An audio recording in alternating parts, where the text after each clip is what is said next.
గౌరవనీయులు పెద్దలు మీరంటే మాకు అపారమైన గౌరవం ఉంది. మిమ్మల్ని మేము దయచేసి కోరేది సభ బిజినెస్ను దయచేసి నడిపే క్రమంలో గౌరవ మంత్రులు మేమేదైనా తప్పు మాట్లాడినా మేమేదైనా మాట్లాడకూడని మాట మాట్లాడినా తప్పు మాట్లాడినా సవరించే అధికారం వారికి ఉంది. వారు ఇంటర్వ్యూన్ కావచ్చు, కరెక్షన్ చేయవచ్చు. కానీ దయచేసి తమరిని కోరేది, ఇక్కడ ప్రతిపక్షంలో మేము 39 మంది ప్రధాన ప్రతిపక్షంలో ఉన్నాం, వాళ్ళు 64 మంది ఉన్నారు. మరి వారికేమో సభ్యులు లేచినా మీరు సమయం ఇస్తున్నారు, వారు వ్యక్తిగతంగా దూషించినా నోటికొచ్చినట్టు మాట్లాడినా మీరు కనీసం మళ్ళీ మాకు అవకాశం కూడా ఇవ్వట్లేదు. మొదల డిమాండ్ సార్, దయచేసి కడియం శ్రీహరి గారి పట్ల వారు చేసిన అనుచిత వ్యాఖ్యలను తొలగించండి రికార్డుల నుంచి, దయచేసి వారిని ఉపసంహరించుకోమని చెప్పి కూడా నా విజ్ఞప్తి నెంబర్ 1. రెండవది సార్, వారు ఉప ముఖ్యమంత్రిగా పనిచేసిన పెద్దలు, దాదాపు 15 ఏళ్లు మంత్రిగా పనిచేసిన సీనియర్ నాయకులు గౌరవనీయులు పెద్దలు కడియం శ్రీహరి గారి పట్ల వాళ్ళ రాజగోపాల్ రెడ్డి గారు చేసిన వ్యాఖ్యలు సబబు కాదు సార్, దాన్ని దయచేసి తొలగించాలి రికార్డుల నుంచి అనేది నెంబర్ వన్ సార్. రెండవది రాజగోపాల్, మీరు కూడా ఒకటి సార్ ఒక విషయం మాకు క్లియర్గా చెప్పండి. మా సభ్యులు లేచి అడిగితే మరి సభ్యులకైతే ఒకటే హక్కు ఉంటుంది సార్, అందరి సభ్యులకు 119 మంది సభ్యులకు ఒకటే రకమైన హక్కు ఉంటుంది. మా సభ్యులు అడిగితేనేమో మైకు రావడం లేదు, మరి వాళ్ళ అవతల వైపు ట్రెజరీ బెంచెస్ లోంచి సభ్యులు అడిగినా మైక్ ఇస్తున్నారు, ఎప్పుడు అడిగినా మైక్ ఇస్తున్నారు, వాళ్ళని మాట్లాడమని మీరే మరి మోటివేట్ చేస్తున్నారు. దయచేసి నా విజ్ఞప్తి మీతోని, అందరు సభ్యులను ఒకటే ఘాటను ఒకటే పద్ధతిలో చూడాలి తప్ప ఈ రకంగా చూడడం ఇది భావ్యం కాదు కదా సార్. మీరు కూడా దయచేసి ఈ విషయంలో పునరాలోచించాలని విజ్ఞప్తి. ముందు రాజగోపాల్ రెడ్డి గారు మాట్లాడిన మాటలను దయచేసి మరి రికార్డుల నుంచి తొలగించాలని మిమ్మల్ని కోరుతా ఉన్న అధ్యక్ష. వారు కూడా ఉపసంహరించుకుంటే వారి గౌరవం దక్కుతుంది. అట్లా మాట్లాడడం ఒక సీనియర్ దళిత నాయకుడి పట్ల, ఒక సీనియర్ దళిత మంత్రి పట్ల, గతంలో 15 ఏళ్లు మంత్రిగా పనిచేసిన పెద్దల పట్ల ఆ రకంగా మాట్లాడడం వారికి మంచిది కాదు. ఉపసంహరించుకోమనండి, లేదా మీరైనా రికార్డుల నుంచి తొలగించాలనేది డిమాండ్. రెండవ మాట అధ్యక్ష, ఇందాక నాకు మీరు మైక్ ఇవ్వలేదు, ఇప్పుడు ఇచ్చినారు అనుకుంటున్నాను. దానికోసమే ఇందాక పొన్నం ప్రభాకర్ గారు మాట్లాడినప్పుడు నేను వారంటే నాకు గౌరవం ఉంది అధ్యక్ష. పొన్నం ప్రభాకర్ గారు నేను 2009 నుంచి కలిసి పనిచేసిన సహచరులు. ఆనాడు వారు ఎంపీగా, నేను ఎమ్మెల్యేగా మొదటిసారి గెలిచినాం, అప్పటి నుంచి కలిసి పనిచేసినాం. కానీ సత్యదూరమైన మాటలు చెప్తుంటే, వాస్తవానికి విరుద్ధమైన మాటలు చెప్తుంటే బాధతో తప్పకుండా అన్నాం అధ్యక్ష. కానీ వారు కూడా గౌరవ మంత్రి వారు, ఈరోజు గౌరవ మంత్రి గారు తప్పకుండా ఆలోచించాలి, మాట్లాడేటప్పుడు ఒకటికి 2 సార్లు ఆలోచించాలి.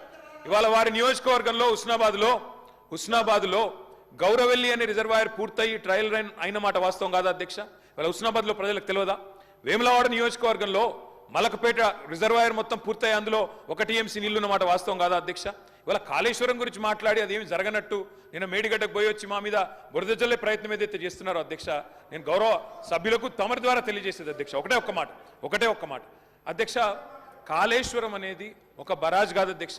కాళేశ్వరం అంటే 3 బరాజులు, 15 రిజర్వాయర్లు, 21 పంప్ హౌజులు, 19 సబ్ స్టేషన్లు, 203 కిలోమీటర్ల టన్నల్స్, 1531 కిలోమీటర్ల గ్రావిటీ కాలువలు, 141 TMCల స్టోరేజ్ కెపాసిటీ, అదేవిధంగా 240 TMCల యూటిలైజేషన్.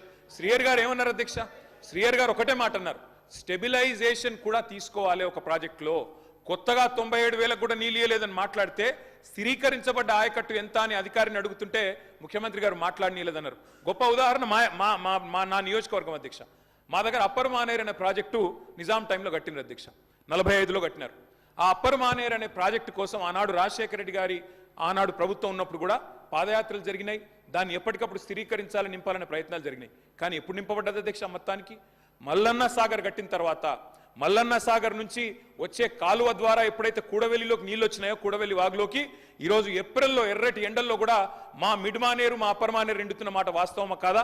మా కరీంనగర్ జిల్లా శాసనసభ్యులు వారికి తెలుసు అధ్యక్ష, శ్రీధర్ బాబు గారికి, పొన్నం ప్రభాకర్ గారికి. అందుకే ఆ బాధతోనే మేము చెప్పింది, గౌరవెల్లి అయినా, మలక్పేట రిజర్వాయర్ అయినా, అదేవిధంగా మా అప్పర్ మానేర్ అయినా, స్థిరీకరించబడ్డ సింగూర్ అయినా, స్థిరీకరించబడ్డ నిజాం సాగర్ అయినా, SRSP పునరుజ్జీవమైనా, ఇవన్నీ కూడా కాళేశ్వరం ద్వారా జరిగిన మాట వాస్తవం అధ్యక్ష. అందుకే గౌరవ మంత్రి గారిని, ప్రభాకర్ గారంటే నాకు గౌరవం, ఎందుకంటే ఉద్యమ సహచరుడు. ఆనాడు పార్లమెంట్లో వీరోచితంగా పోరాడింది కాబట్టి మా నాయకుడు కేసీఆర్ గారు కూడా కరీంనగర్లో, ఇక్కడ అక్కడ కాదు అధ్యక్ష, కరీంనగర్కి వచ్చే బహిరంగ సభలోనే వారిని అభినందించారు. కాబట్టి మాకు అట్లాంటి మంత్రి గారిని అగౌరవపరిచే కుసంస్కారం లేదు. కానీ మంత్రి గారు కూడా వాస్తవాలు చెప్పాలి అధ్యక్ష. గౌరవెల్లి పూర్తయిన మాట వాస్తవం, NGT స్టే ఉన్న మాట వాస్తవం, మలక్పేట పూర్తయిన మాట వాస్తవం, ట్రయల్స్ జరిగిన మాట వాస్తవం. కాళేశ్వరంలో, ఇంత పెద్ద కాళేశ్వరంలో 3 బరాజులు, అదేవిధంగా 15 రిజర్వాయర్లు ఉండే కాళేశ్వరంలో ఒక్క బరాజులో 3-4 పిల్లర్లకు ఇబ్బంది జరిగితే దాన్ని రిపేర్ చేయండి. ఇప్పుడే మా గౌరవ పెద్దలు కడియం శ్రీహరి గారు డిమాండ్ చేసినారు, దాన్ని రిపేర్ చేయండి. రైతుల మీద కోపం పెంచుకోకండి. కేసీఆర్ గారి మీద కోపం ఉంటే రాజకీయంగా ప్రయోజనం కావాలనుకుంటే ప్రయత్నం చేయండి, కానీ ఆ ప్రాంత రైతాంగం పట్ల కక్ష కట్టవద్దు. నింపండి, మేడిగడ్డ నింపండి, కాళేశ్వరంలో పంపింగ్ స్టార్ట్ చేయండి. వాళ్ళ 5,000 క్యూసెక్ల నీళ్లు కిందికి పోతున్నాయి. ఇది రాజగోపాల్ రెడ్డి గారు. అధ్యక్ష, ఇప్పుడు నేను ఏమంటున్నా, అంత గొప్ప మనసున్న మనిషి కదా కేటీఆర్ గారు, అంత గొప్ప మనసున్న మనిషి. రాజగోపాల్ రెడ్డి గారు ఒక్క నిమిషం